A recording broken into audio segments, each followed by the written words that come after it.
सरकार ने हिट और रन को लेकर एक नया कानून बनाया था, जिसके बाद देश की ड्राइवर बरादरी सड़क पर आ गई और जनता को एक बार फिर किसान आंदोलन की याद आ गई। ट्रांसपोर्ट सिस्टम पूरी तरह से ठप पड़ गया। वहीं ईंधन नहीं पहुंचने की वजह से पेट्रोल पंप पर लंबी लंबी कतारें लग गई। ऐसे में उत्तर प्रदेश में भी पेट्रोल डीजल खत्म हो रहा था। दूध और गैस सिलेंडर जैसे कई जरूरी सामान की किल्लत भी शुरू हो गई थी। हालांकि यहाँ सरकार चौकन्नी रही और देर रात में इस फैसले को सरकार ने वापस ले लिया। चुनावी साल सिर पर है, ऐसे में इतना बड़ा चक्का जाम देख मोदी सरकार बैकफुट पर नजर आ रही है।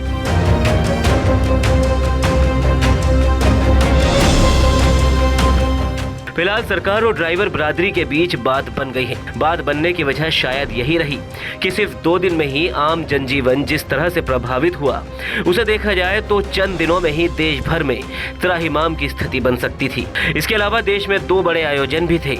एक तो 22 जनवरी को अयोध्या स्थित राम मंदिर में प्राण प्रतिष्ठा का समारोह और दूसरा देश भर में आयोजित होने वाले गणतंत्र दिवस कार्यक्रम। खैर, वजह जो भी रही हो, बीते रोज गृह मंत्रालय के अधिकारियों और ट्रक एसोसिएशन के प्रतिनिधि मंडल के बीच हुई वार्ता के बाद हड़ताल वापस ले ली गई। अब इस पर समाजवादी पार्टी के राष्ट्रीय अध्यक्ष और यूपी के पूर्व मुख्यमंत्री अखिलेश यादव ने डबल दबाव की बात कहते हुए तीखी प्रतिक्रिया दी। अखिलेश यादव ने भारतीय जनता पार्टी, केंद्र सरकार और राज्य की योगी सरकार पर जुबानी हमला बोला।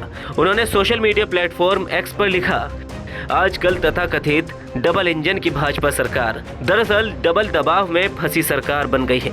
भाजपाई एक तरफ उनके दबाव में है, जिनके फायदे में से फायदा उठाने के लिए वो जन विरोधी कानून लाते हैं।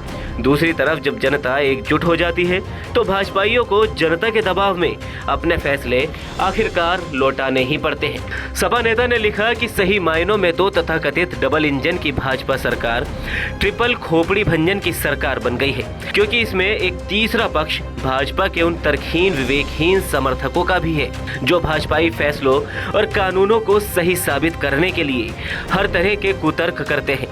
लेकिन जब भाजपा हार के डर से ये फैसले या कानून वापस ले लेती है तो वो भी भाजपा को खरी खोटी सुनाते हैं, क्योंकि वो कहीं मुंह दिखाने लायक नहीं रह जाते। उन्होंने लिखा, ड्राइवरों को स्टीयरिंग मोड़ना आता है। बताते चले कि इस मामले में सरकार को खुफिया अलर्ट भी मिला था।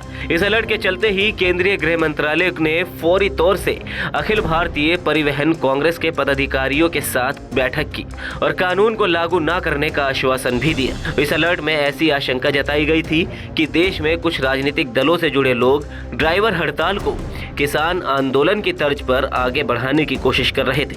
उत्तर प्रदेश समेत कई राज्यों में इस हड़ताल ने उग्र रूप लेना शुरू कर दिया था और साल 2024 वैसे भी चुनावी साल है, तो सरकार कतई नहीं चाहेगी कि इस तरह के आंदोलन को फिर से हवा मिले।